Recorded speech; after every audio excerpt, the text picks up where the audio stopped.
Bom, bom dia, pessoal. Mais uma Arena de Perguntas, que é um programa na qual a gente traz dúvidas e questões que surjam lá no Instagram. A gente abre a nossa caixinha de perguntas lá no Instagram, então se você não me segue por lá, convido para você acompanhar a nossa página lá no Instagram. E toda semana a gente coloca um tema como pano de fundo, e com base nesse tema, a gente vai aqui explorar as perguntas que a gente recebe, colocando a minha visão, a minha experiência daquilo que eu acho que é um bom caminho, com base nas dúvidas que aparecem para nós, tá legal? Então é isso. Hoje, mais uma semana, acho que, se não me engano, essa daqui é a quinta semana que a gente vem desenvolvendo a Arena de Perguntas, recheado de dúvidas muito interessantes. Então, para você que perdeu os canais, os episódios, na verdade, iniciais, recomendo que você entre lá no nosso canal no YouTube.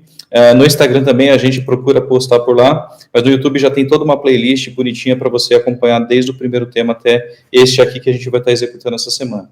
E essa semana, pessoal, a gente veio falar sobre um assunto que é dúvida e ponto de debate para muitos profissionais que trabalham com gestão de riscos ou para aqueles que têm intenção em adotar processos para gerir riscos, que diz respeito ao seguinte: como mensurar a exposição de risco da minha empresa, tá?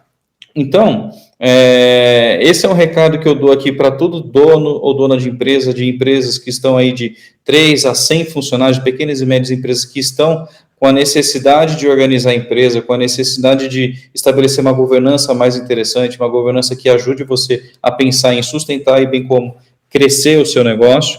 Então, em algum momento, a gestão de riscos se encaixa justamente para você conseguir ter melhor processo de gestão e avaliação daquilo que você tem ali como incerteza ou como efeito de incerteza com base nos seus objetivos, tá legal? E uma das dúvidas que sempre aparece é, legal, qual que é o melhor critério que eu tenho para avaliar riscos, né? Qual que é o melhor formato, qual que é o melhor meio, dentre vários que a gente pode encontrar no Google, em consultorias e por aí vai. Qual é aquele que é mais encaixado, qual é aquele que é mais adequado para a minha empresa, para o momento atual da minha empresa? Então, com base nesse pano de fundo, a gente recebeu 5 questões do público que a gente disponibilizou e a gente vai explorar elas agora, tá legal? Então vamos lá. A primeira pergunta diz respeito e diz da seguinte forma: como uma empresa de pequeno porte pode se preparar para começar? Então essa é a dúvida, lembrando do plano de fundo a respeito de avaliação de riscos. Então vamos lá. Qual que é a minha recomendação para esse cenário, para aquela pessoa que está com uma empresa de pequeno porte, tem intenção de iniciar esse processo de gestão de riscos e quer saber por onde começa, sobretudo a parte de avaliação de riscos? Bom, a minha primeira recomendação é que o dono ou dona tenha realmente vontade de querer fazer com que isso aconteça. Tudo vai partir da determinação e vontade do dono, tá certo? A gente comentou já em momentos anteriores aqui no canal a respeito da importância de cultura, dos bons exemplos e por aí vai. Só que a gente sabe que a cultura é reflexo dos bons exemplos, mas só dar exemplos e não ter a cultura de execução não basta. Ou seja, você precisa dar o exemplo e também orientar o seu time em como fazer, mostrar o caminho, educar o seu time em como fazer a execução de determinada atividade. Então, se você tem uma empresa de pequeno porte e está querendo começar a tratar a gestão de riscos em métodos de avaliação, etc., a primeira coisa é você, como dono ou dona, ter essa intenção de mudança, de implementação de fato desse assunto. Por quê? Porque o processo de gestão de riscos, pessoal, bem como o processo de governança, planejamento estratégico e por aí vai, ele tem uma questão relacionada muito à disciplina e consistência. Então, você pode ter uma pequena empresa, você pode falar, olha, pessoal, gostaria de implementar aqui esse formato de avaliação de riscos, etc. Só que você, como dono ou dona, você não patrocina, você não acompanha, você não critica se eventualmente o método adotado ou os critérios adotados fazem sentido ou não. Ou seja, você, depois de um tempo, você tem até uma base de riscos identificados com um critério específico X, não importa, a gente vai explorar um pouquinho daqui a pouquinho, de criticidade, você não leva aquilo em consideração, é meio que tanto faz a pessoa aplicar aquele critério. Ou seja, por mais que você tenha essa intenção de implementar, mas se você não dá patrocínio, esquece, não vai funcionar. Então é importante você ter a disciplina de levar esse assunto a sério, criticar de fato se aquilo que está colocado como um risco de criticidade elevado, se de fato é elevado para o seu negócio, se o critério adotado faz sentido ou não, se eventualmente não tem algum risco que seja importante para o seu negócio, relacionado a algum aspecto estratégico, até mesmo operacional na sua cadeia de produção, mas foi avaliado como uma criticidade pequena, baixa, e para você, como dono, você entende que aquilo realmente é mais crítico do que foi avaliado, então é um ponto de debate. O resultado da avaliação de riscos, pessoal, não é para você encarar aquele como uma verdade e encarar, pô, legal, esses são os meus riscos e esses são os riscos que eu considero como mais crítico e beleza, segue o jogo. Não. Na verdade, isso tudo serve para você ter o início do debate do que você vai fazer com essa exposição. Se você vai tratar, se você vai investir, se você vai assumir riscos e por aí vai. Então, é importante que você, como dono, tenha essa disciplina de criticar, de analisar realmente o seu mapa de riscos para ver se faz sentido aquilo que está colocado lá, sobretudo o critério adotado, tá legal? Um outro ponto que eu recomendo vocês a definirem, que estão começando agora com empresas de pequeno porte, é ter papéis e responsabilidades muito bem definidos. Ou seja, quem é que são os responsáveis por identificar riscos, quais são as responsabilidades que eles têm a respeito desse processo, na hora de avaliar riscos, qual que é o meio pela qual a sua empresa vai adotar os critérios de avaliação, deixe claro essas responsabilidades. Por que eu estou dizendo isso? Eu já participei de alguns contextos, já vivenciei alguns contextos, que a responsabilidade não estava muito clara no processo de gestão de riscos. Então, as pessoas faziam muito descompromissadas ou sem o interesse adequado a respeito de, poxa, deixa eu realmente fazer uma avaliação um pouquinho melhor, um pouco mais criteriosa, deixa eu avaliar se de fato ele tem essa chance de acontecer, porque as pessoas, quando percebem que aquele assunto não é levado a sério pela administração, pelo dono ou dona, eles não vão também, eles não têm, os colaboradores que você escolheu para te acompanhar nessa jornada, eles também não vão levar a sério.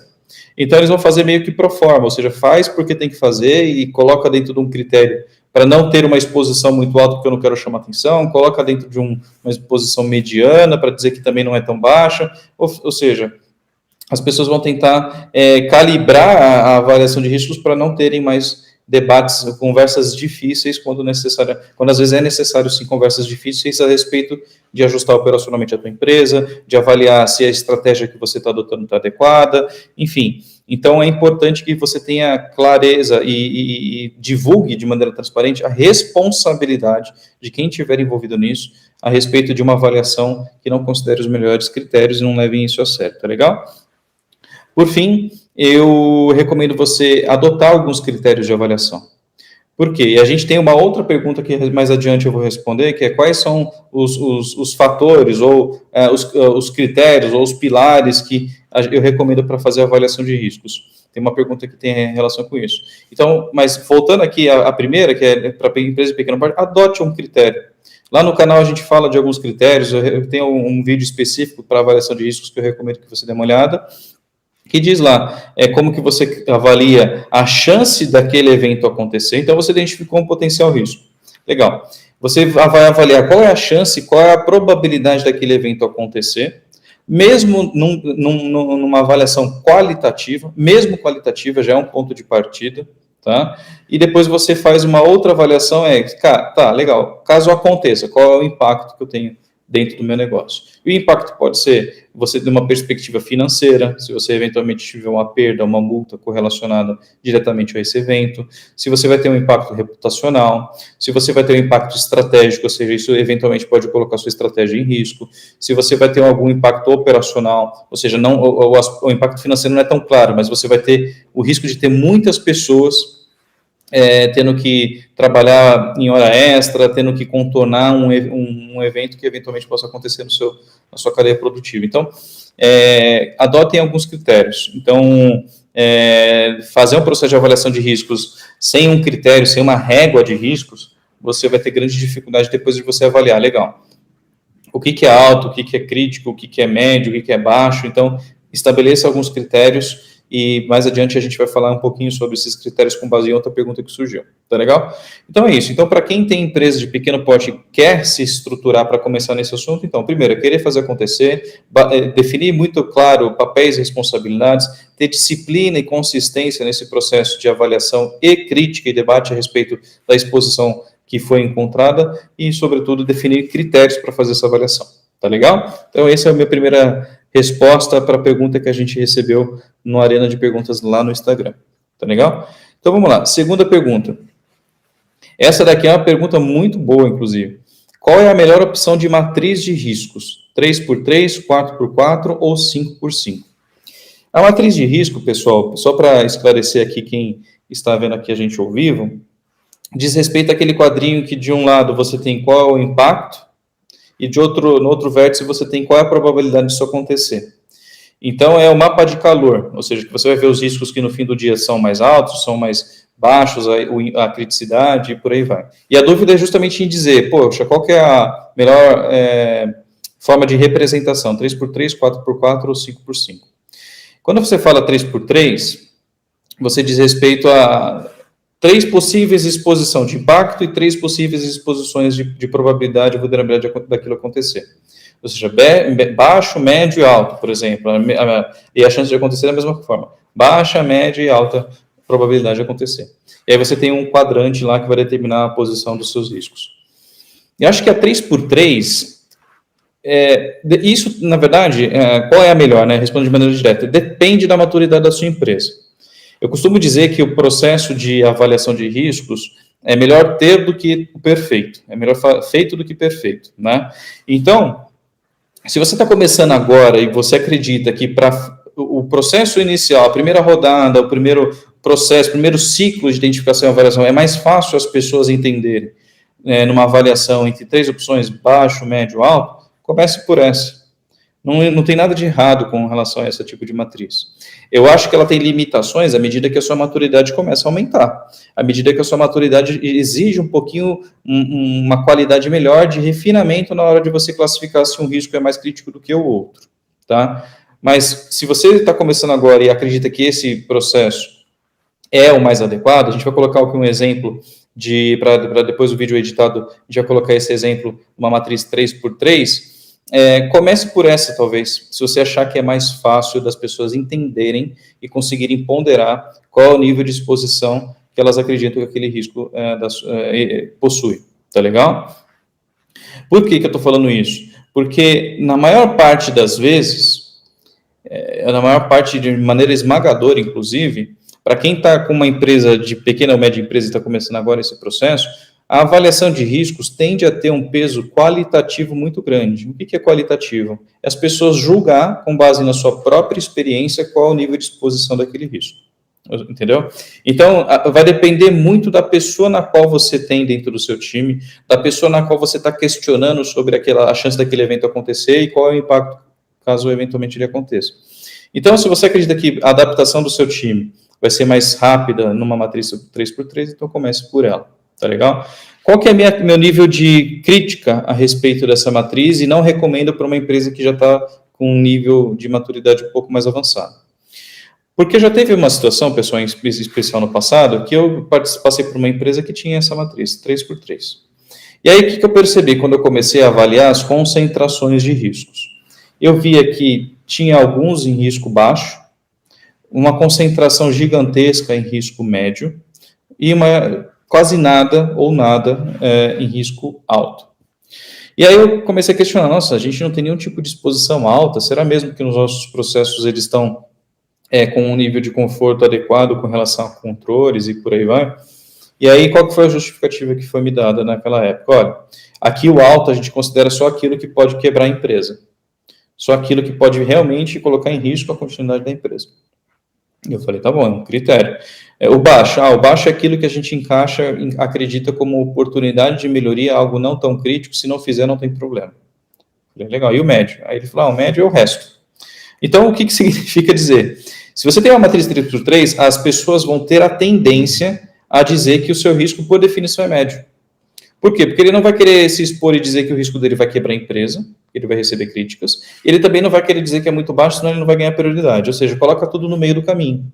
É por isso que o seu processo de avaliação de risco, em algum momento, vai precisar ser evoluído. Por quê? Porque senão você vai ter uma concentração quase que arbitrária, quase que induzida a ficar numa exposição moderada, justamente pelo fato de você não querer, não entender que aquele risco vai quebrar a empresa, parar a empresa, bem como não é algo tão irrelevante assim. Então, a 3x3 eu acho que tem esse tipo de crítica quando chega em algum momento que você precisa ter um refinamento maior com relação à exposição geral da companhia, sobre todas as concentrações e por aí vai.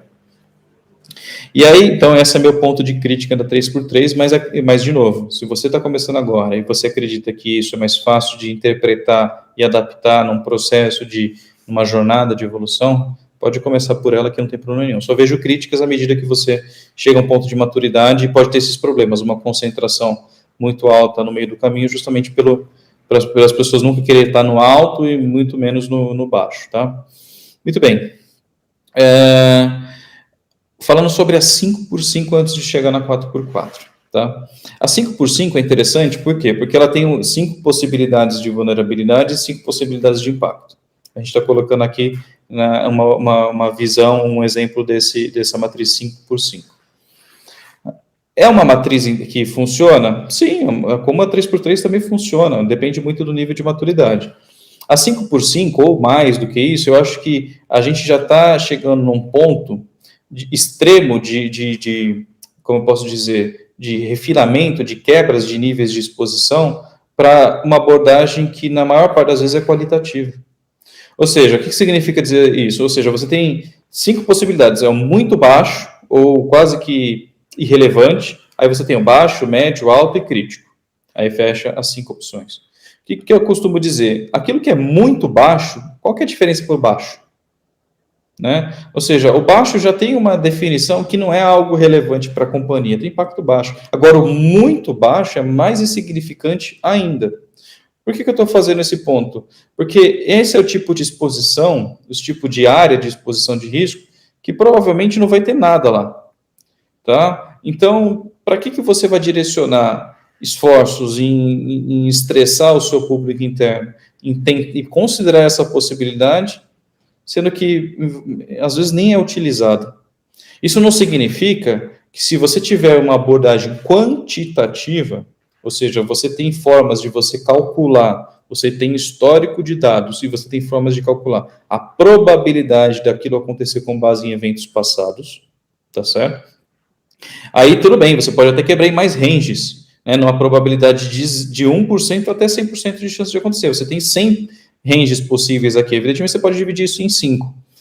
Da mesma forma, impacto. Se você tem uma abordagem quantitativa que você consegue mensurar e determinar a sua exposição financeira a respeito de determinado impacto, show de bola também. Você pode quebrar em mais de 5, até mais de 5 quadrantes. Agora, se a sua abordagem é predominantemente qualitativa, a 5x5, ela não vai estar ruim, mas eu acho que ela vai ter um nível de representação gráfica que praticamente uma parte desse seu heatmap é praticamente inabitável por riscos identificados, e para mim se torna uma matriz um pouco inútil do ponto de vista de ter exposição nessa área, tá legal? Mas quando você olha as outras opções, a baixa, moderada, alto e crítico, eu acho que é uma opção interessante, que aí eu caio na matriz 4x4, que a gente está colocando aqui como opção de uma matriz 4x4. Que, na minha visão, depois de passar por muitos anos de consultoria, ajudando muitas empresas a implementar esse processo, essa foi a matriz que eu particularmente julgo que é uma matriz ponderada, que é interessante de ser utilizada. Por quê? Porque você acaba com o problema da 3x3, ou seja, de não ter aqueles eventos altos, só aqueles eventos que vão quebrar a empresa. Você transforma esse evento no crítico, ou muito crítico, tá legal? Aí você tem a ponderação entre o moderado e o alto, ou seja, você tem a possibilidade de conseguir distinguir aquilo que realmente tem uma exposição moderada e aquilo que tem uma exposição alta, mas não é tão crítico ao ponto de parar a tua empresa. Mas ainda assim tem um nível de importância e preocupação maior do que uma exposição moderada ou baixa. Tá legal? Então, eu recomendo a 4x4, quando você tem uma abordagem qualitativa de maneira mais predominante, quando você o seu processo de avaliação de riscos depende da opinião, do julgamento das pessoas, eu acho que essa é a melhor abordagem. Inutiliza a 3x3 ou a 5x5? Não, mas eu acho que ela é mais objetiva. Ela deixa de maneira mais clara para as pessoas em dizer, pô, legal, eu sei o que é baixo, eu sei que é muito crítico. E no meio do caminho eu tenho 2 opções de exposição, que uma que é mais moderada e está mais perto do baixo, mas também ela tem um caminho que é o alto, que está ali, que pode se tornar algo muito crítico, a depender, eventualmente, da chance daquilo acontecer. Tá legal? Então, qual que é a melhor? Na minha visão é 4x4, mas para você que está olhando esse vídeo e está tentando se adaptar, eu recomendo que você comece para aquilo que você acha que é mais fácil das pessoas absorverem. Começa no primeiro passo. Rodou, coleta feedback, vê qual que é o melhor, qual que é o melhor, vê o resultado final, se teve muita concentração ou não, vê se aquilo que foi determinado como alto realmente é alto, para você calibrar a sua régua de riscos. E o que é régua de riscos? É aquilo que determina o que é um evento crítico, o que é um evento alto, o que é um evento baixo e por aí vai. Tá? Então, depende muito da sua maturidade, mas aqui tem os meus pontos para cada uma dessas matrizes. Então, para mim, a melhor é 4x4, a 3x3 para início é muito boa, mas tem limitações quando você começa a ter um nível de complexidade maior, e a 5x5 é interessante. Eu acredito que ela é muito mais interessante numa abordagem quantitativa, tá certo? Do que uma abordagem qualitativa, justamente pelo fato de ninguém quase declarar um risco que tenha uma exposição insignificante ou muito baixa. Tá legal? Vamos lá. Próxima pergunta essa é um ponto interessante, uma pergunta muito boa também, que correlaciona com o tema que a gente falou anteriormente. A matriz de risco, vulnerabilidade ou probabilidade versus impacto, ainda é uma opção assertiva para avaliação de riscos? É muito bom essa pergunta, por quê? Porque alguns analistas, algumas pessoas que eu conheço, inclusive, já começaram a criticar se a matriz de risco no final do dia é útil ou não para a tomada de decisões. Principalmente quando você tem uma concentração elevada de riscos em cada um dos quadrantes e você fica com aquela dificuldade. Poxa, legal. Dentre todos os riscos altos, que tem vários quadrantes, qual que eu deveria priorizar mais dentre eles? Será que é o quadrante que está na linha do impacto crítico? Será que é o quadrante que está na linha da probabilidade de acontecer mais alta? E por aí vai. Qual que é a ponderação? Aí tem muitas abordagens que cria para cada quadrante a matriz de riscos, qual que é a melhor exposição e qual é a mais crítica, aí cada um coloca um peso ou um número para cada um dos quadrantes, uma forma de você priorizar e por aí vai. Então, qual que é a minha visão sobre isso? Tá? Para todos aqueles que acreditam que a avaliação em matriz de risco, mapa de calor e por aí vai, já se tornou ultrapassado, porque hoje você tem outras opções mais assertivas quanto a você medir com maior exatidão a chance daquilo acontecer um impacto, eu costumo dizer o seguinte, olha, se você tem condições e tem dados suficientes para você olhar para o passado e tentar prever o futuro, ou seja, você vê a quantidade de eventos que aconteceu, e aí você tem condições de tentar medir numa linha do tempo qual é a chance daquele evento acontecer com base em eventos que já aconteceram no passado. Da mesma forma, você tem condições de medir de maneira numérica qual é o impacto caso aquilo aconteça, principalmente quando tem alguma relação financeira, se você vai ter uma multa, se você vai ter uma perda financeira porque o seu ativo, o seu produto tem uma queda de valorização ou algo assim. Se você tem esse insumo, pô, show de bola. Talvez a matriz de riscos tradicional, como a maior parte dos gestores conhece, pode até ser substituída por um outro tipo de avaliação. E você pode fazer uma avaliação representada através de gráficos, ou seja, à medida que você vai aumentando a chance daquilo acontecer, você pode ter uma relação linear, ou, enfim, ou não tão linear, a respeito do impacto. Tá legal? Que é uma expectativa. Quanto mais difícil de alguma coisa acontecer, pelo menos a forma de pensar que eu tenho, mais impactante vai ser o resultado. Agora, quanto mais fácil, quanto mais frequente, tende a ser um impacto menor. Ou seja, você pode modelar qual é a probabilidade de impacto daquele evento acontecer, e isso não necessariamente precisa estar dentro de uma matriz. Você vai ter um número final a respeito de impacto versus o percentual de chance daquele evento acontecer. E aí você pode, eventualmente, ranquear com base na própria probabilidade ou valor financeiro a respeito daquilo. Então, essa é uma abordagem, ou seja, baseada 100% em dados, o que eu acho que é interessante demais e extremamente mais eficiente, de fato, do que uma abordagem julgamental qualitativa. Só que para vocês que acreditam que o heatmap tem que morrer e por aí vai, e você chega num ambiente na qual você não tem dados, você tem a maior parte das avaliações realmente são julgamentais, baseadas na experiência das pessoas, e mesmo que você tenha dados ou condições de ter dados, você não tem evento histórico que possa te possibilitar modelar a chance daquilo acontecer. Ou seja, isso não significa que aquele evento, por nunca ter acontecido, nunca vai acontecer. Então, você chega a determinadas situações que você tem que ter uma abordagem qualitativa, porque você vai ter que avaliar e depender a sua avaliação com base na experiência de quem está dentro do seu time, não tem muito saída. Quer um exemplo? A parte de segurança do trabalho, acidente do trabalho. Ou seja, como é que você vai mensurar a chance de alguém morrer? De alguém ter um acidente fatal? Nunca aconteceu, mas pode acontecer. Isso vai depender muito da qualidade do equipamento de segurança, do treinamento, de uma série de fatores operacionais que vão fazer com que, eventualmente, o evento fatal não aconteça. Mas se acontecer, alguém pode, de fato, vir a morrer. Qual que é o valor financeiro que isso tem? É muito difícil de mensurar. O valor de uma vida, sobretudo, a chance de algo acontecer com base em algo que nunca aconteceu. Não é por isso que o risco não existe.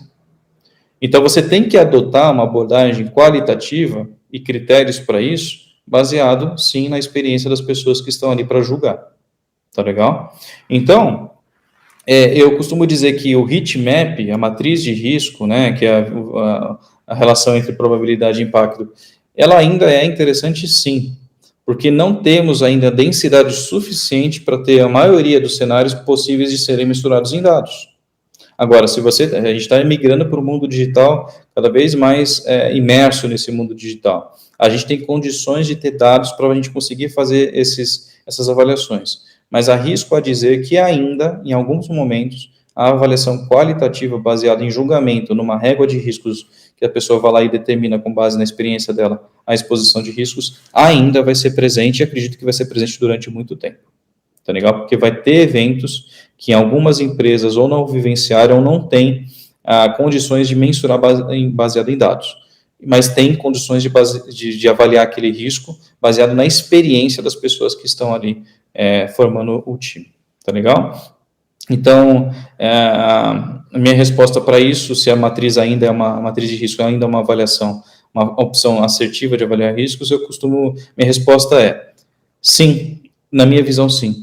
Justamente pelo fato de eu ter mais gaps para ter uma abordagem quantitativa do que ter uma abordagem qualitativa. Eu consigo ter maior presença da área de riscos numa abordagem qualitativa do que quantitativa ainda. Isso pode mudar na linha do tempo, ou até para algumas empresas que estejam imersas de maneira completa no mundo digital, talvez seja mais fácil você ter condições de mensurar. Ainda assim, a depender do histórico e a falta de eventos concretos que possam sustentar um cálculo de probabilidade, você corre o risco de extrapolar, né, uma avaliação de chance de algo acontecer com base naquilo que você não tem nos seus dados. Ou seja, você está imaginando, você está extrapolando, você está julgando de alguma forma que a chance de acontecer é X, não por conta de eventos passados, mas por conta de você, para mensurar a chance daquilo acontecer. Ou seja, você só mudou os meios, mas ainda continua qualitativo. Então, eu acho que depende muito do cenário, mas acredito que ainda é esmagadora a necessidade de você ter uma matriz qualitativa. Tá legal? Mas, de novo, se você tiver condições de fazer uma abordagem baseada em dados, é sempre muito mais bem-vinda, porque você vai ter embasamento para julgar se aquilo tem a chance de acontecer ou não. Tá legal? Muito bem. Agora, a quarta questão que a gente recebeu. Quais fatores você recomenda para avaliação de impacto? Essa é uma boa pergunta, e fatalmente é de alguém que já começou a trilhar esse caminho. Então, vamos lá. Quando você avalia, a avaliação de riscos é baseada em duas grandes variáveis. A chance daquele evento acontecer e, caso aconteça, qual é o impacto para a sua empresa. Tá? E quando você começa a avaliar impacto, poxa, caso o vazamento de dados aconteça, caso eu tenha um produto que gere algum impacto negativo para os meus clientes, caso eu receba alguma multa e por aí vai. Então, eu posso sim ter um evento que eu falo, poxa, eu posso ter uma multa. Eu certamente vou ter um impacto reputacional. Eu certamente vou ter problemas com leis e com aquilo que, enfim, aquele setor que é regulado por alguma entidade, eu vou ter problema com ele. Isso fatalmente pode, inclusive, impactar a minha estratégia, porque a depender da magnitude disso, eu vou ter dificuldade em sustentar esse produto. Então, perceba que, a depender do evento, você pode ter N impactos. Tá? Então, a minha recomendação é que você tente adotar mais de um driver, mais de um pilar para você avaliar impacto. E aí vai depender daquela pessoa que está ali avaliando, de novo, como eu estou dizendo hoje aqui, vai depender daquela pessoa que está avaliando e julgar, poxa, eu tenho realmente impacto financeiro, eu posso ter reputacional, e a depender da régua de riscos para cada um desses pilares, ele julgar, poxa, o financeiro, o impacto, caso aconteça, é alto. O reputacional, nem tanto, é moderado, porque você pode ter uma multa que para os seus padrões sejam altos, mas reputacionalmente isso talvez não gere grande impacto, porque talvez a multa seja algo inerente ao seu nicho. Você pode ter um aspecto legal, já faz parte do jogo ter esse tipo de coisa, pode acontecer, mas se eu demonstrar que eu tenho controles e talvez possa minimizar o impacto, enfim. Você pode ter diferentes exposições a depender do seu pilar, do seu critério que você adotou. Tá legal? Então, a minha recomendação de pilares para você avaliar impacto financeiro é você determinar uma régua, e como eu disse anteriormente, em 4 exposições, que para mim é a melhor sugestão, entre baixo, moderado, alto e muito crítico, ou crítico. Financeiro, então você define ranges de valor para você conseguir alocar a determinado evento a cada uma dessas exposições. O driver, o pilar reputacional, da mesma forma, você criar uma régua de riscos a respeito do que é um impacto reputacional baixo, moderado, alto e crítico. Um driver operacional, porque às vezes não, uma parte considerável de eventos, você não consegue julgar de maneira muito clara e direta impacto financeiro. Por mais que você sabe que no fim do dia você vai ter que pagar a hora extra para o time contornar alguma situação, você vai ter que acionar um parceiro, você vai ter que acionar um plano de contingência, etc., que operacionalmente é complexo executar, é custoso você contornar aquele evento, mas você não tem clareza com relação ao impacto financeiro. Então, eu recomendo que você crie um pilar operacional. E com base no esforço para você contornar, caso aquele evento aconteça, da sua empresa, você pode julgar se aquilo é alto, baixo, moderado, alto ou crítico. E por fim, eu recomendo o de compliance, um driver de compliance, um pilar de compliance, ou legal, ou regulatório, que você leve em consideração a sua exposição a leis, ou, a depender do seu nicho, a regulação que determina a observância, né, que regula aquele seu contexto, seu nicho de mercado, tá? Então, esses 4 são o que eu recomendo. Se você tiver ainda condições de colocar um quinto, que são aspectos estratégicos, ou seja, qual é o impacto relacionado à sua estratégia, isso vai enriquecer ainda mais a sua abordagem. Mas como eu falei, tome cuidado para você não gerar um boom inicial com muitos drivers. Então, comece pequeno, vai buscando essa evolução, mas eu acho que de maneira de partida é o financeiro, reputacional, operacional e o regulatório. Tá legal? E aí, alguém pode já, complementando essa pergunta, por mais que não estava nela, qual que é o impacto, qual que é a exposição final, então? Porque eu posso ter um impacto, uma exposição financeira, reputacional, operacional e legal, diferentes. Qual que eu considero como sendo o impacto final do risco? Eu já passei por diversas empresas que já vi diferentes abordagens, mas e quais são essas abordagens? É você definir um peso de relevância para cada um desses pilares. O impacto financeiro é mais relevante para mim. O reputacional talvez seja mais relevante, ou não. O operacional para mim é mais relevante. Você cria pesos percentuais para cada um desses pilares, e a soma desses pesos tem que dar 100, evidentemente, e aí você faz uma ponderação. E ao final você vai ter uma exposição alta ou baixa, dependendo da exposição de cada um desses pilares. Ou uma abordagem mais simplificada é o quê? É você, de maneira conservadora, considerar que o impacto do risco é a exposição mais crítica, mais elevada desses pilares que eu comentei inicialmente. Então, se você avaliou o financeiro, o reputacional e o operacional como moderado e o legal como alto, então a exposição do risco é alta.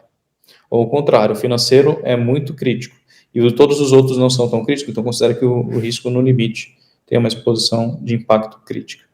Tá legal? Então, você pode criar ponderações ou considerar de maneira conservadora aquele driver, aquele pilar que demonstrou ter uma exposição maior para aquele evento de risco. Tá legal? Então, essa é a minha recomendação para os fatores ou drivers ou pilares na hora de você avaliar riscos. Muito bem. Chegamos aqui à última pergunta, que diz o seguinte: Qual dica você pode dar para otimizar o processo de avaliação de riscos? Essa é uma outra dor muito gigante, muito grande para todas as áreas de risco que tem uma complexidade maior e você tem um processo de avaliação de riscos bem elevado. Eu já vi gestores em falar que, eu tenho 5.000 riscos mapeados, eu tenho 1.000 riscos mapeados. Tudo bem, você pode ter, até a sua base pode ter isso, mas certamente você não consegue gerenciar ou você está com um problema sério de gestão de riscos. Eu revisaria isso de maneira imediata. Em avaliar se é redundante, se você tem problema de nomenclatura, se você tem, enfim, um padrão estabelecido de dicionário de riscos ou por aí vai. Então, tome cuidado, se você tem 5.000, você não está gerenciando nada. Tá? Como é que você vai ponderar esse tipo de situação? Como é que você vai consolidar isso? E, por natureza, isso já é difícil você manter a atualização de avaliação de riscos, é um esforço gigantesco, ao ponto que a empresa pode até, em alguns momentos, até desvirtuar o foco em fazer negócio para ficar fazendo avaliação de riscos. Para uma empresa média e pequena, que tem aí de 5 a 100 funcionários, já começa a ficar numa complexidade mais elevada de você manter isso atualizado. Então, qual que é a minha recomendação para você ter uma otimização desse fluxo? Primeiro, elimina a avaliação inerente. Por que eu estou falando isso? Para quem gosta de livro-texto, para quem gosta do bodybook, que gosta de seguir a regra, deve estar se questionando, o cara está maluco. Então, qual que é a minha visão? O risco inerente, a avaliação inerente de um risco, com o tempo eu percebi que ele extremamente não traz grande valor agregado. Justamente pelo fato de você avaliar um cenário na qual você está muito mais focado no impacto, e você olha, com base no processo, com base na questão de execução daquela atividade, a chance daquele evento acontecer se não tiver nenhum controle. E essa chance pode ser muito alta, a depender do processo que acontece todo segundo, ou uma linha de produção, ou é muito baixa de acontecer dentro de um período de 12 meses. Por quê? Porque você só executa aquele processo, mesmo manual, 2 vezes ao ano. Ou seja, a chance dele acontecer é pequena. Tá? Ao mesmo tempo, aí você tem uma avaliação inerente, aí você começa a falar para a avaliação residual, que é legal, agora que eu tenho uma exposição sem controle algum, agora considerando os meus controles, como é que essa exposição diminui? Ou seja, eu tenho 2 avaliações aqui que, na minha visão, são desnecessárias. Inerente, para mim, eu realmente não vejo valor nenhum nela. Por quê? Porque eu posso já partir para uma avaliação única, na qual quando eu vou avaliar a chance daquilo acontecer, eu já posso, como critério, considerar se aquele risco tem controle ou não. Tá? E aí, naquilo que eu chamo de avaliação residual, final, você já leva em consideração a existência ou não de controles. Caso você tenha controles, a eficiência dos controles provavelmente. Caso não tenha, você já então eleva a probabilidade daquilo acontecer com base na frequência de execução da atividade. Tá legal? Então não faz sentido você ter uma avaliação inerente só porque um framework que foi construído há 1000 anos está dizendo que precisa ter. O mundo virou mais dinâmico. Então diminua a necessidade de você ter a avaliação inerente, sendo que ela não vai te ajudar em nada. Tá? Porque no fim do dia, os riscos têm controle. Você controla, e para aquilo que não tem controle, já eleva a chance daquilo acontecer e pronto. À medida que você for implementando controles, você mexe na avaliação de riscos. Não precisa você mexer numa avaliação inerente para depois você ir para residual. Então, isso, na minha visão, a avaliação inerente, Tiago falando, ela não tem valor agregado. Na maior parte dos contextos que eu passei, eu nunca vi valor agregado nela. Ela existia, mas todo mundo fazia pro forma, fazia porque algum método dizia que tinha que fazer. A gestão realmente estava direto na exposição residual. Tá? Para quem está vendo esse vídeo e acredita que a avaliação inerente é importante, convido para contribuir nos comentários, a mandar mensagem para a gente fazer um debate, porque eu não acredito que tenha valor agregado nesse tipo de avaliação. Tá legal? Outra coisa que eu acho que é importante você incutar para você otimizar o processo. Deixa a avaliação de riscos ou reavaliação de riscos mais livre.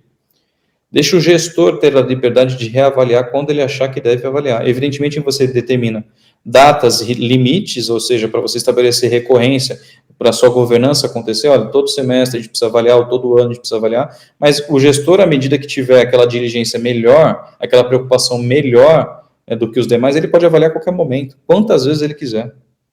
Então, quando você determina que o gargalo da avaliação de riscos depende da sua equipe de riscos, cuidado, você realmente está criando um gargalo e isso não vai ter a escala que você necessita quando você tem um ambiente mais complexo. E, sobretudo, você está tirando a cultura e a preocupação do próprio gestor ter esse costume, né, essa forma de agir, em ir lá e avaliar o risco quando ele achar que deve ser avaliado. E você, como área de riscos, tem que garantir o quê? Que quem esteja avaliando está usando os critérios adequados, que ele tenha um treinamento adequado, você age como um mentor, mas a gestão de riscos, de fato, começa a ficar na mão de quem deve realmente ficar, que é o dono do risco. Tá legal? Outro ponto que eu acho que é interessante às vezes, quando é possível, é você fazer um processo de identificação de riscos baseado em algumas perguntas. Então, você identificou o problema e você tem uma sequência de perguntas e, a depender da resposta, você já pode ter um racional que determina o impacto ou a chance daquilo acontecer. Ou seja, você não deixa 100% livre para a pessoa ler, interpretar e depois julgar quais posições de risco. Ou seja, um questionário pode induzir como resultado final aquela exposição baseado num racional, numa árvore de decisão, enfim, em algum critério que você criou baseado em formulário, questões. Isso eu vi acontecer em algumas ferramentas de gestão de riscos e que eu achei uma abordagem bem interessante, e a pessoa foca na experiência dela e não necessariamente numa interpretação de uma regra de riscos. Então eu achei muito interessante, e essas questões, na linha do tempo, podem ser revisadas a um ponto ou outro, e não necessariamente todo o critério e toda a regra de risco. Outro ponto que eu acho que é interessante para otimizar é baseado em dados. Ou seja, se você tem um risco que a exposição dele pode ser mensurada com base em dados, então foque nesse tipo de abordagem. E utilize a avaliação qualitativa, julgamental da experiência do dono do risco para revisão. Mas o processo de avaliação, inclusive, ele é contínuo. Estabeleça indicadores que estão ali para medir a chance ou potencial impacto com base numa exposição específica. No mercado financeiro, os riscos de mercado e crédito, isso é muito mais fácil de se mensurar, porque você tem dados, a exposição é baseada em dados, então você consegue medir a chance de alguém não pagar, ou a chance daquele ativo ter uma volatilidade para mais ou para menos, tá legal? Bem como você mensurar potenciais perdas. O potencial ganho é difícil, porque o ganho pode ser exponencial, mas a perda, no limite, você pode ter o valor total daquele ativo que você investiu.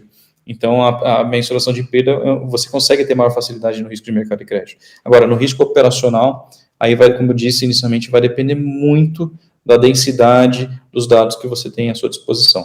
Não significa que você está no mundo digital que você tem dados úteis para a sua avaliação. Então, você precisa entender os objetivos na qual você quer chegar e avaliar se os dados que você tem estão direcionados para atender a esse objetivo. Tá? Por quê? Porque hoje a gente vive uma era na qual a gente produz muito mais dados do que consegue armazenar, analisamos uma infinidade bem inferior do que a gente armazena, e o pior, tudo aquilo que a gente consegue analisar tem uma vida útil cada vez menor. Então é importante você ter uma análise de propósito, de objetivo da avaliação que você quer fazer, para ver se você tem dados suficientes. Caso você tenha, certamente você vai otimizar e você tira de uma abordagem qualitativa que vai necessitar de esforço das pessoas em avaliar aquilo e deixa como um indicador de riscos, tá certo? E por fim, para otimizar, crie exemplos, tá? Por que eu estou dizendo isso? Você tem um risco de vazamento de dados, você tem um risco de fraude, você tem um risco de trabalhista.